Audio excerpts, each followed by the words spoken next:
Hi, sir. Hi, Rishabh. Hi, everybody. Thank you everyone for joining today. Today we will be talking about film as a culmination of different art forms. And today we have Devshish Makhija, a writer, director, author, and graphic artist.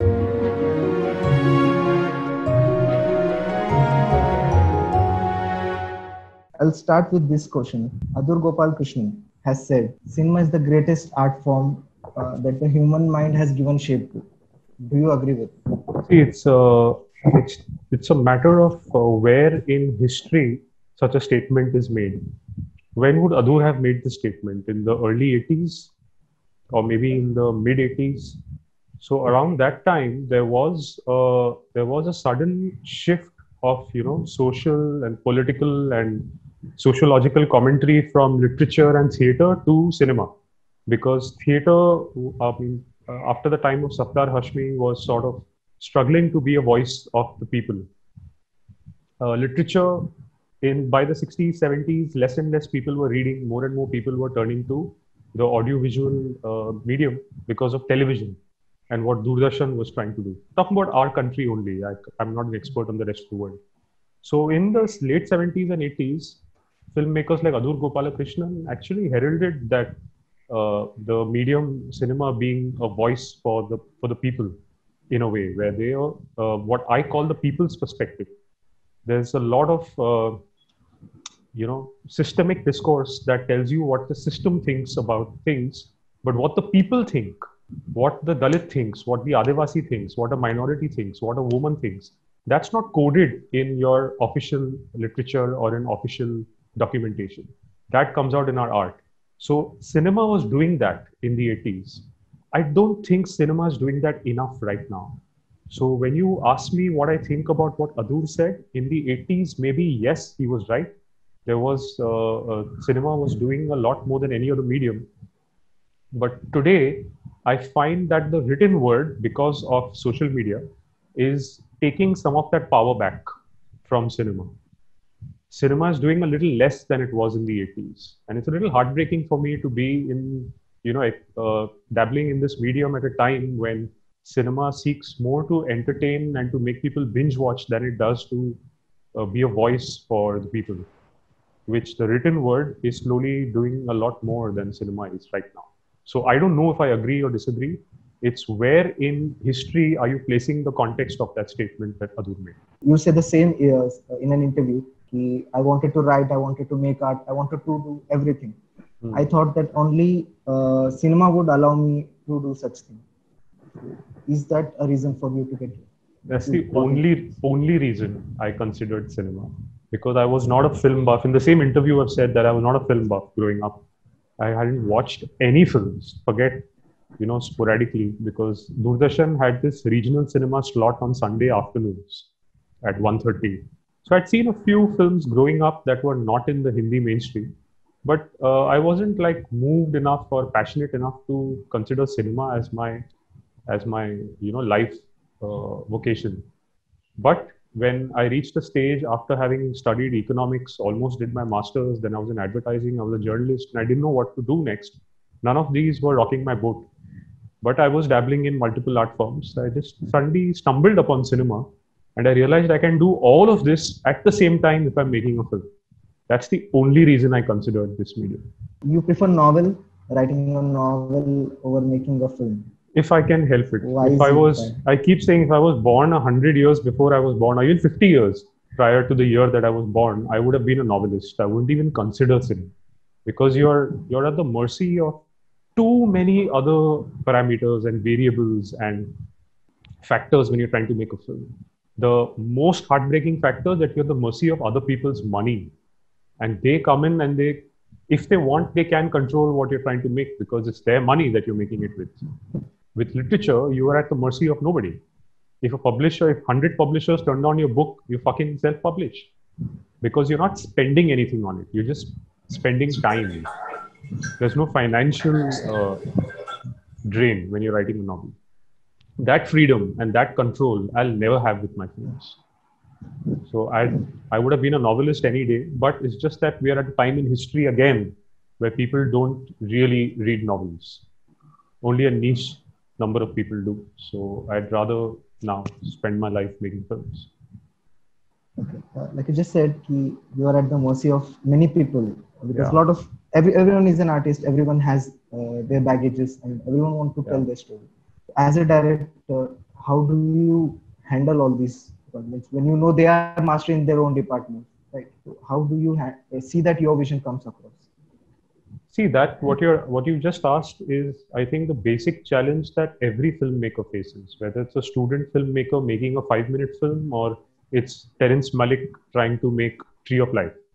Ultimately, uh, you might be driven by a creative impulse to make that film, but your primary job is human resource management because you're working with people who are as fertile creatively as you are, or maybe more, who have creative, sociological, political agendas which may or may not overlap with yours, who are as driven or maybe more than you are, but are coming in primarily to align with your ultimate vision. So how you get them to give you their best and to stay the course with you and not sort of take it into territory that they want to take it into that is not in line with what you want to do is the primary and biggest challenge at every stage, from the time you've written till the time you take out that final print. So I don't know how to specifically answer that in my case, because I think every filmmaker faces this primary challenge. How do you manage people? And the other thing I say often to people who work with me, my team, is that when you see a good film, often people put it on talent. They use the word talent. This guy or this woman who's made this film is really talented. And I see that as a myth. I said, don't put this on talent, because I stay in Andheri in Bombay, where Andheri is the hub of the industry. A lot of people who want to make films in Bombay finally find themselves in Andheri. There is no common element that you'll find in Andheri more than wasted talent. There are enough and more talented people who have not been able to do enough with their talent. Talent alone does not make cinema. It's human resource management. And there are a lot of lesser talents who are really good at handling people who end up with really great films. So it's how do crank those knobs in people to give you their best. That is what will assure you the best final product, not your talent alone. People do talk about directors being just an artist, but many art forms involved in it. But this, I think you answered that. Also with other art forms, this is art of handling or managing people, as you said. Yeah, so multiple art forms is the reason that we have to manage many people. If you're writing a book, or you're painting a painting, or you're creating a song, if you're a solo artist, not a music band, you don't have to manage people. You just have to manage your own artistic impulse. Only once your product is ready do you have to manage audience expectations, or look for viewers or listeners for your product. But with film, from the time you come up with that idea, you're managing people. Because most of the time, we don't even write our screenplays alone. Every stage is managing people. That's the biggest factor of filmmaking, even more than artistic, instinct or talent. All of that is secondary, tertiary. Primarily, managing people. You write your own films also, right? And you direct them. So, do you think there's some form of literature that cannot be adapted into films? So, I think what you've just asked me, there are two parts to your question. One, the adaptation of literature to screen, which is something I never do. I don't. I'll go against the grain of a Satyajit Ray and a Stanley Kubrick. I will never adapt the book, because I believe if there is a story out there that has already been told, I don't want to tell it again.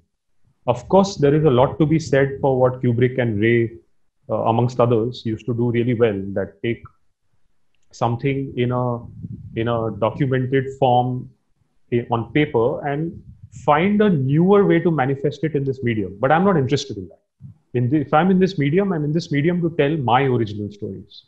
So I don't have a take on adaptation.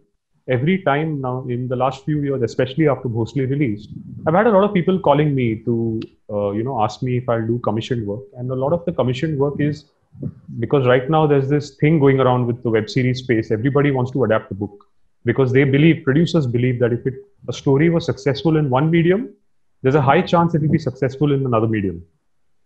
I don't ascribe to that, and I don't enjoy that. If I'm not being able to create a story, I'm not interested in turning it into a film. And coming to the other part of the first part of your question, I write my stories myself. So all my short films, I've even written my screenplays myself. But with features, because it's a not only is it long format compared to a short, there's a lot of density of layering in a feature film. It's even if there's a character study like an Ajji or a Bhosle is, there's also plot, there's also multiple character perspectives. There's a lot of things that you need to toy with in that 100-page screenplay. So although yes, I've written a few screenplays completely alone, but to be able to keep checking yourself at every stage, if you're on the right track with multiple perspectives, is a little difficult. So I choose to bring in that one collaborator on my feature film screenplays.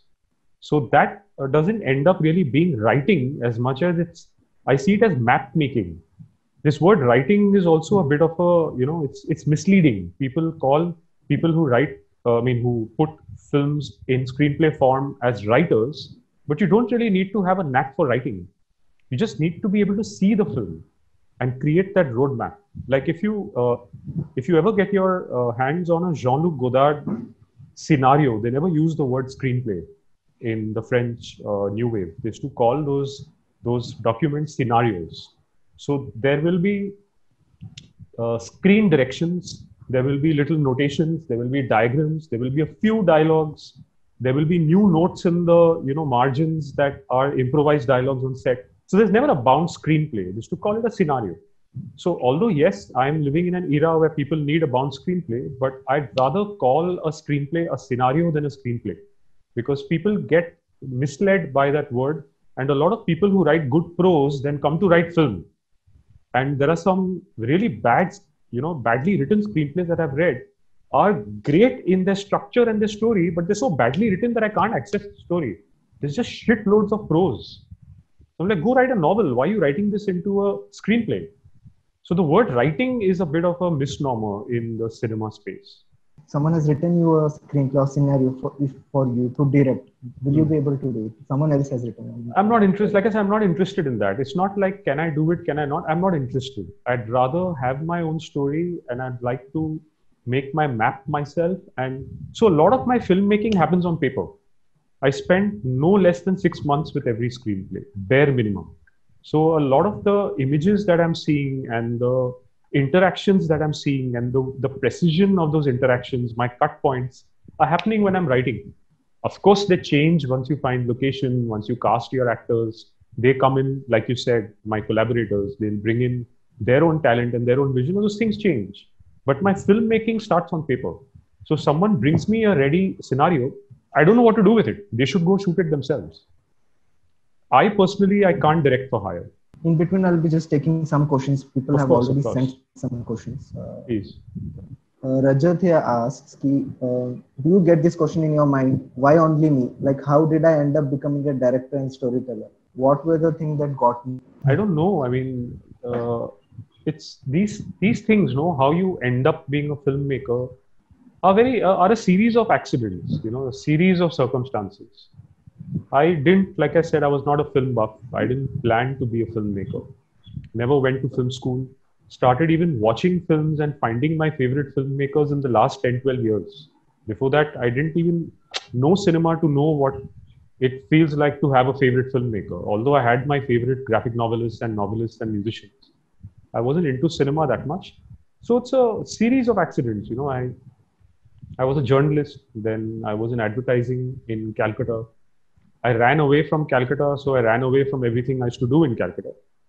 Came to Bombay with a bunch of my juniors who had done a video and film at NID. So they were coming to Bombay to struggle. So I came along. And one thing led to another, and I started assisting, and I actually met Anurag to research Black Friday because I had a journalistic background. I'd done crime journalism. Once I'd researched it, we wrote the script, and he said, will you assist? I didn't even know what it means to assist. So then I assisted, and I went, fuck, this is crazy. I mean, you get to do so much. And then that led to, believe it or not, Bunty or Bubbly, where I was the chief assistant director. So these are accidents. Like I worked on Bunty or Bubbly because I didn't have money to eat, and they paid me 20,000 a month. So I worked on Bunty and Bubbly, and suddenly I saw this Yashraj world, which films that I'd never seen in my life. So then I came from Black Friday to Bunty or Bubbly, and I see the two ends of the spectrum. And then I realized that cinema is expansive. You know, it's very inclusive. When you can choose to be a Yashraj filmmaker, or you can choose to be from the Ram Gopal Verma, Anurag Kashyap school. So then I had these choices before me. It took me a few years to figure out where do I want to place myself. So a series of accidents. So a lot of films I was trying to make didn't get made. I had about 16 shelved films over 7-8 years. And those every shelved film also shapes you. You write a certain kind of story, people don't want to back it, then you're like, okay, if this didn't get made, maybe something like this might. Then you try that, and slowly, slowly, slowly, your voice starts getting shaped. So it's just a lot of accidents and circumstances. If I was born in another place and another time with another set of circumstances, I may have been either a different filmmaker or not a filmmaker at all. So I don't know, really hard to answer that. So, like I said, the almost 16 project shelf. Right? So this was someone also asked me at that time, how did you manage yourself? Like, how did you cope up with that situation? Wasn't easy. It now feels very, romantic to talk about the fact that 16 projects got shelved, and I still kept making films, and I made short films and then features. But when it's happening to you, every time a project doesn't take off, you consider giving it up and just going back where you came from, because setting up a film is, especially a film that you want to make, not a film that you're hired for, is really hard. Bhosle, from the time we wrote it, 2011, to the time the world saw it, 2020, is 9 years. 9 years is a long time. 9 years is an actor's career. Like a Vicky Kaushal today is just one example, is on a rise. He's given a big hit film like Uri, and he's doing a film with Dharma. He's doing film with Yashraj, and you see where his career began. It began 5 years ago with Masan. So 9 years is double that. And for 9 years, if my film's not getting made, there are 100 times that I think about just giving it all up and going back, wondering what the fuck was I thinking? Why did I even attempt this? So that happened many times, and it takes a toll on your mental health, on your physical health. Of course, you consider suicide a couple of times, and I'm trying not to say this lightly, but it's not easy to be rejected so many times for no fault of yours. You're only trying to find your voice. But that's what I was saying. The challenge with cinema is you're at the mercy of other people's money. So the chances of you getting rejected are that many times higher, because other people will think 100 times before giving you their money. You've been a graphic artist, and many filmmakers like Ray, Wes Anderson, they have this background, right, of illustration or visual background. So how does that help? And if someone is not from that background, how do they improve their visual storytelling? So I would say that having a visual bent of mind is imperative for cinema, because although, yes, it's 50-50 audio and video, and yes, you should, if you can, inculcate a great audio mind, even that's helpful, because I work very hard on the audio of my films. I believe 90% of the emotional work in a film is done by the audio, not the video. So that, if you have a bent of mind for it, great. But if you don't, I think that effort is very necessary to be able to think of your ideas, not in terms of words, but in terms of sounds and images. Because often, again, like I said, that myth of the writer in film, people tend to get misled into thinking that if they can put it down in words, they can film it. These are not the same thing. I have read some great scripts that have turned into really shitty films. And I have read some very weird scripts that are not making sense that have turned into great films. Like if anyone can access the script of Mulholland Drive, that's a case study in a script that is so garbled that you can't access David Lynch's mind on paper. And you watch the film like, oh, fuck, this is what he meant on paper. So you have to be able to manifest your ideas before you put them on paper in terms of sounds and image. That really helps you become, I think, a more refined filmmaker, to distill your ideas in these two elements, sound and image. So it really helped that I was passionate about music, because music sort of seamlessly leads you to sound. I'll give you another example, like Pink Floyd.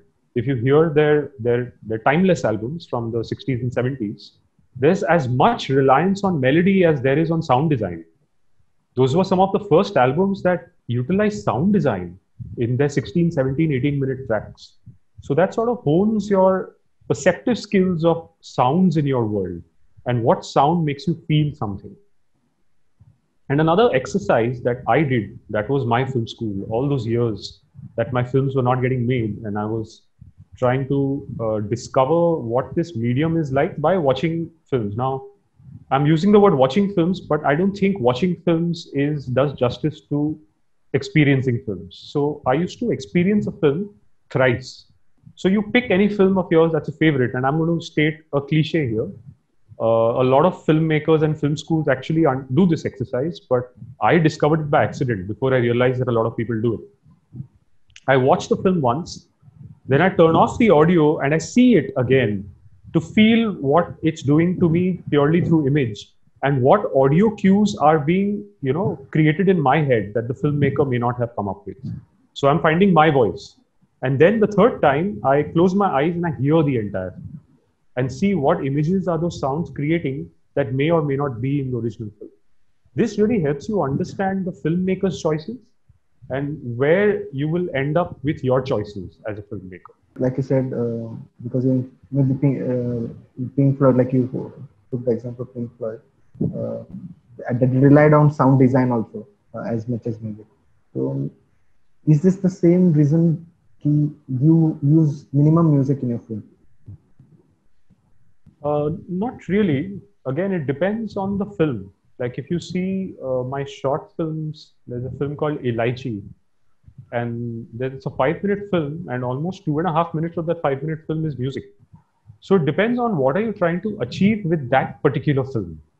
I have written other scripts that I'm hoping to make into films that are very reliant on music for not just emotion or cranking up emotion, which Bollywood actually misuses. What they can't achieve through sound and image, they sort of overcompensate with music. But to use music in a way that complements sound and image and doesn't really just fill the gaps. So it's not, I don't necessarily not want to rely on music. Just Ajji and Bhosle ended up being those kinds of stories that I needed to inhabit the characters' mind spaces. They're both character studies at the heart of those narratives. And they're kinds of characters whose lives, like Ajji and Bhosle, both these old people, their lives are bereft of color and rhythm. They are very, for lack of a better word, they're very dry lives. So I didn't want music. So too much music in these films could very easily start feeling too sentimental. That I'm manipulating you to feel something that I can't achieve with just sound and image. But maybe there's another film that I'll make that will have a lot of music. So it depends on what does that film need? What does your character demand? What is the process of your sound design? Like, do you have a sound script while writing script? Do you make a sound script or in the post? No, does that? I work my sound cues into my scripts. Like I said, I don't call a script a script. Let's use the word scenario from here on. So when I'm creating a scenario, and say a character like Bhosle has 13 or 14 lines of dialogue in a 100-page script. So what am I then relying on to communicate to you what he's thinking or what he's feeling? Sound cues, the sudden, cawing of a crow at his window.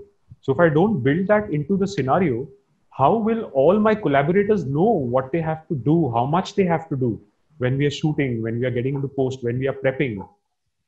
How much do I make the actor perform for camera? How far do I place my camera from that actor?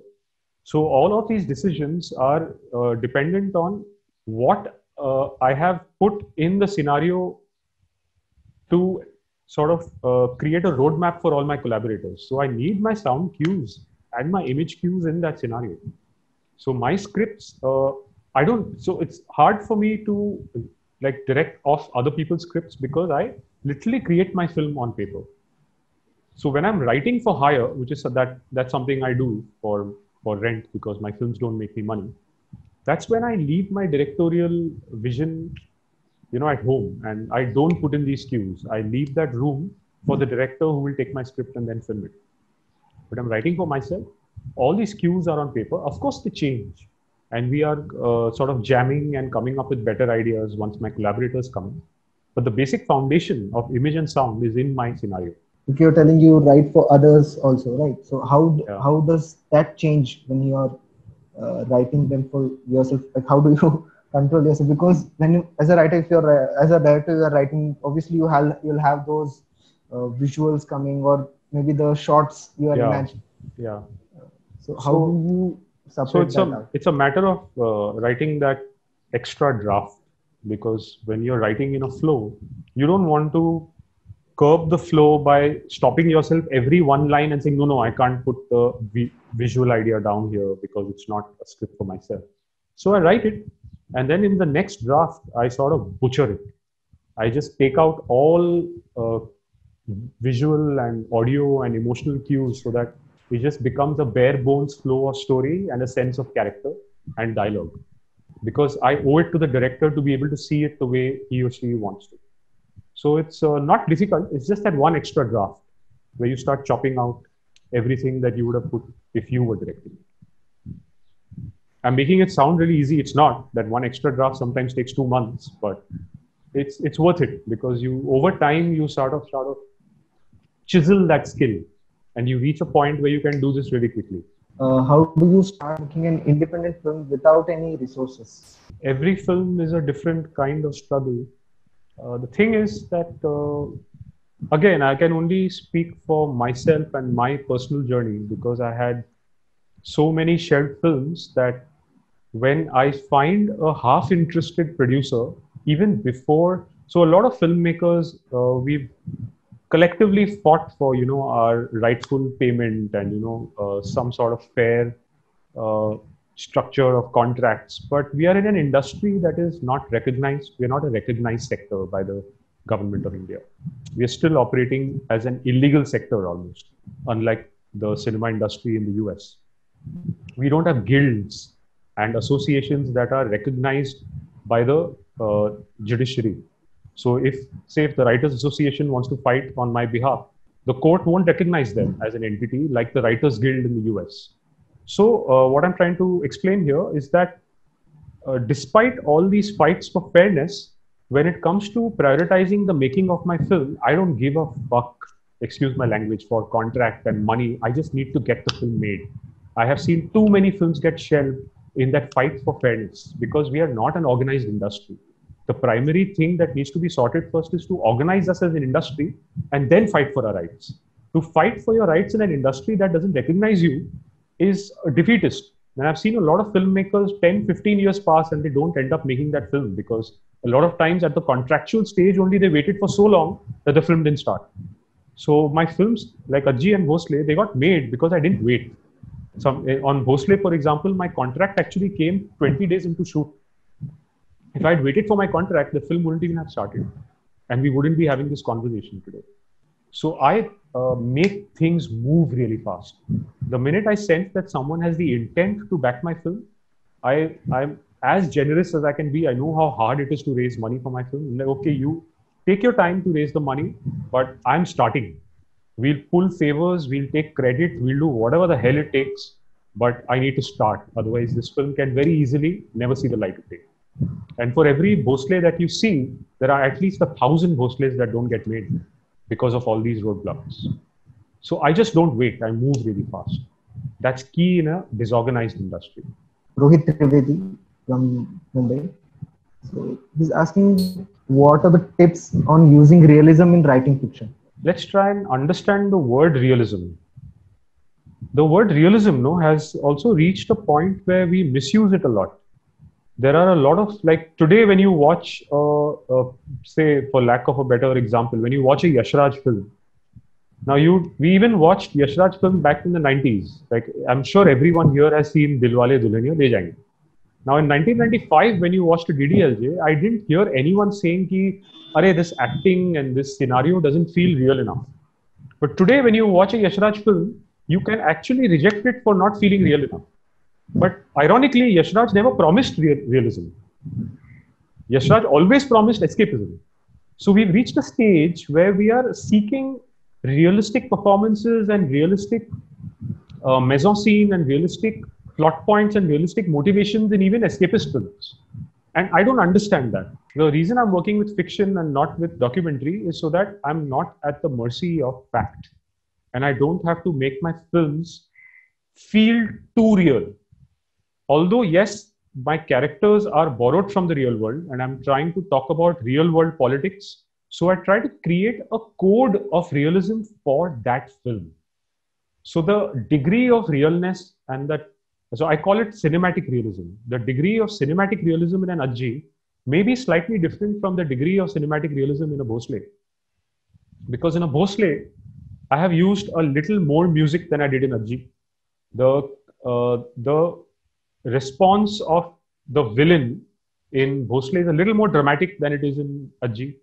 There is a different tenor to the drama and to the sentimentality of Bhosle than there is to Ajji. So I'm not operating in the same realistic scenario that I am in Ajji that I am in Bhosle. So I create a cinematic realism context, film by film. So it's important to not get into the trap of realism and how real is real. You can't tell. You have to decide for your film. Like you can't go to an Avengers film and say that, okay, this guy didn't deliver the line real enough. He never promised you realism. You're watching Avengers for Christ's sake. There are people wearing their chaddis outside of their pants and flying. That's not real. So it's important to see which film is trying to be real and how real are they promising to be. So if a film is not clear about the degree of realness, you will catch it.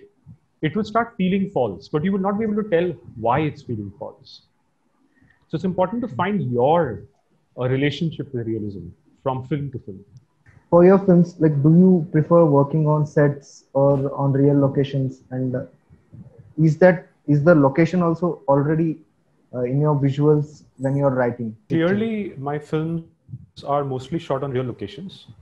But that said, real locations are places that you can't control. And it's impossible for me to always imagine what my final location will look like before I start filming the film. So I always keep a lot of space in my scripts in my scenarios for what surprises the locations will bring me. And I start my location recce's and my casting process many months, if I can help it, 2 or 3 months before I even start prep. And about a month before I shoot, I write that one more draft of the screenplay where I work in the locations I have finalized into the script so that everyone who reads it from there on is on the same page. So it is a mix, really. It's not one approach over the other. I'm trying to be clear when I'm writing it, yet I'm trying to be open enough to allow the real world to surprise me because I can't control those elements. Working with a green screen, like, how comfortable are you working with I have tried really hard all my life to avoid that. There were a couple of places in both my films where we didn't have enough time and resources to shoot, and I was recommended green screening a close-up, and I said no. And I did whatever I could to take the actor back and just shoot like I changed my shot design. I changed I changed the way I'd written the scene, but I said, I'm not doing green screen. I don't know how to make an actor feel a truth unless I can take that actor to a real space. I don't know how to do it. There are filmmakers who can, but I can't do it. In Bhosle, like I saw in the credits, I don't know, there was mention of VFX also. So was there any? No, so VFX, very elementary VFX in the erasing of 2 people who entered the frame when we didn't need them. So just mostly erasing. Because also there are 4 or 5 scenes in Ajji because we were shooting in places where if I had the budgets, I would need at least 40 people to lock down that place. But we didn't even have one lockdown security. So there were people who would just saunter into the construction site while I'm in the middle of a shot. So I didn't have the luxury to keep retaking for that. So people in the distance, we spent a month just erasing them. So that's the most VFX that we've done on my films. Gaurav asks that, is there some ritual which you follow when you transition from screenplay writing to novel writing? Like for example, some writers play different kind of music for different kind of writing. No. Yeah, I can't listen to music when I write. So because I'm so into music, I stop listening to music at least 2 weeks before I know I have to start writing, so that I don't have any cues or inspirations from what I hear. So no ritual, but I very consciously have found these two modes that I operate in. And what I'm going to say now is actually the very basic of writing film vis-a-vis writing prose. When you're writing prose, you can actually put on paper and put in words the internal processes of your character, what the character is thinking, what the character is feeling. You can, so much so that you can almost write an entire novel in first person, like a lot of writers have done. The White Tiger, The Reluctant Fundamentalist, these are novels, entire novels written in first person. And in first person, that person is telling you what they're feeling, what they're thinking, what they're looking at. Now you can't do that in cinema. You can, but that is very boring cinema where you're having images that have nothing to do with what the character is feeling, but the character is telling you in a voiceover what they're feeling. So every film that relies a lot on voiceover exposition, I always feel that you were better off writing a novel. Why did you subject me to this? So with cinema, what you really need to do is externalize those inner processes in terms of image and sound. You can't rely on words. So I now have found these two modes of operation where I can externalize through words, that gives me prose, and where I push myself to externalize through image and sound cues, that becomes cinema. What do you think can replace uh, films in the coming future? I have no idea, man, because I don't operate with VFX, so I try not to think too much about the future. Because the future nowadays comes at you so fast that before you've prepared yourself for the immediate future, some new immediate future is knocking on your door. So it becomes, I feel a little paralyzed when I have to think about what the future holds, future challenges, where are we heading, how's it going to change. I don't know, it's damn fucking scary. I probably don't have the weapons on me to navigate the future. So the only thing that I think I arm myself with is an openness of my heart and mind. So if the future brings something that I'm not prepared for, I'll change the way I operate. I'll embrace it. I'll find new ways to do things. That's the most I think we can do as artists. How is your approach and research regarding character and plot development different for short films and that for feature? What is different is that I don't really think much about character when I'm making short films.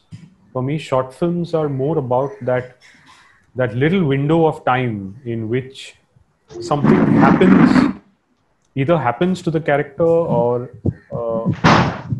the character chooses to do something. So that small window of time cannot really allow you for cannot allow you to really do any character development or to really explore the inner mechanics of a character.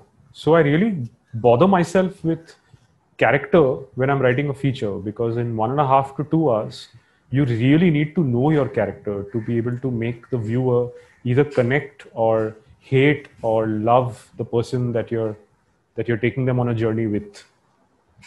So the difference really is that with short films, I really focus on what is that episode, what is that incident, what is that small window of time that I am choosing to bring you into, and that may or may not really have much to do with the character. Like for example, I don't know, I'm assuming a lot of people here must have seen Tandav. So yes, you connect with this guy who suddenly goes crazy and starts dancing, but how many people even know what his name is? Because nobody ever takes his name in that film. It's irrelevant to me what that character is really about. What is happening to him in those 11 minutes is what's relevant. But as compared to Tandav with Bhosle, the character is everything. What is happening to him is less important. It's a character journey. People wanted to know here about your writing process, or how do you start, or how do you rather get stories from? Depends, man. Again, it changes, I'm sure, from film to film for all filmmakers. You might have certain small things that are common, processes and approaches, but overall, the journey from film to film changes. But primarily, my first impulse to tell a story is not a story idea or a character, but it's politics. What is the socio-political comment that I'm interested in making through this film? It could be gender, it could be class, it could be religion, it could be the insider-outsider debate. Whatever that is my primary motivation. So that is what really excites me. So if I don't have that trigger point, if I don't have that agenda, you can call it an agenda, then I don't know if I even want to tell a story. So when my socio-political agenda dries up, I might not make films anymore. But luckily, our country is so fucked up that I'll never run out of things to say, because we find newer and newer ways to fuck ourselves. So that's my primary impulse. What do I want to stand against with this film? Then I look for a character and a scenario that will represent what I'm trying to say. Have you thought of any ideas in the recent times, like in this month, suppose? Have you thought of any ideas or any scenario that has hit you, is not going really well? So many, man. So many. Primarily religion, because right now we are staring into an abyss with religious bigotry in this country. I have written in the past 2 scripts that are a response to Godhra 2002, to Ayodhya 1992. I mean, right now the narrative has changed radically in the last year and a half. But I'm tweaking those stories to make them more relevant to where we are now with all these issues. And I'm trying very hard to find some kind of funding because I'm not going to get a crazy amount of funding to tell those stories, because those stories might even get me killed in the current scenario in this country. But I'm trying to see if I can set them up quickly. With every passing month, it's getting harder and harder to put your politics in your films, no matter what your politics is, unless it's patriotism. I don't know why people call patriotic films political films. They are the least political of films. They're so easy to consume. It's almost like patriotism is the new rom-com.